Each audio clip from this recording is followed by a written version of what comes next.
It is horrifically cynical that the files in this highly controversial case have potentially been destroyed and the case was ordered closed whilst they continue to lie to Margaret and her family, and her husband William died in 2011.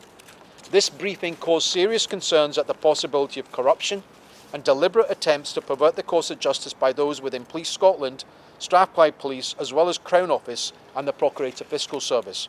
This brings us to why today, once again, the family demanded that a judge that is not Scottish but from another jurisdiction, whether it be Northern Ireland, Wales or England, is appointed.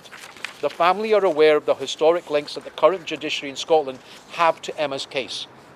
As the First Minister was told today, from 2005 to date there have been a total of 5 Lord Advocates, 6 Solicitor Generals, 4 Chief Constables, multiple Crown Agents, Deputy Crown Agents, Crown Counsel, Principal Crown Counsel and Home Advocate Deputies. Of these individuals, a number have been appointed as High Court judges and continue in those roles. Since the 4th of April 2005, when Emma disappeared, there has been a total of 36 High Court judges appointed to the bench. The vast majority of these individuals have in some significant way acted for the Crown Office. There are only 37 High Court judges in Scotland. This inquiry needs a clean pair of eyes and a fresh pair of hands to properly look at it.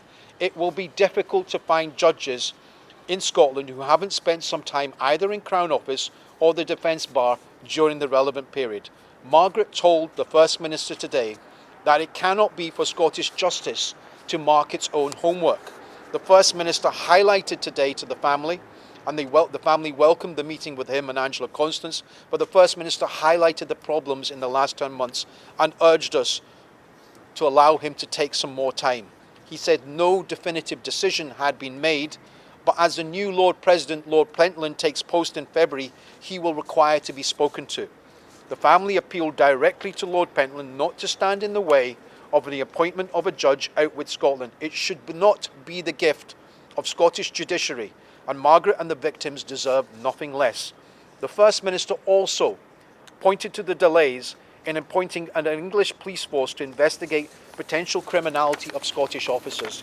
The family will now consider whether officers with no legacy issues or connections to Strathclyde Police can be appointed by Police Scotland, and will ask to meet with the Lord Advocate and the Chief Constable, because this cannot be allowed to drag on for years. I don't care how long the struggle goes on. I've struggled this long and I'll struggle for forever. As long as I've got, I'll struggle.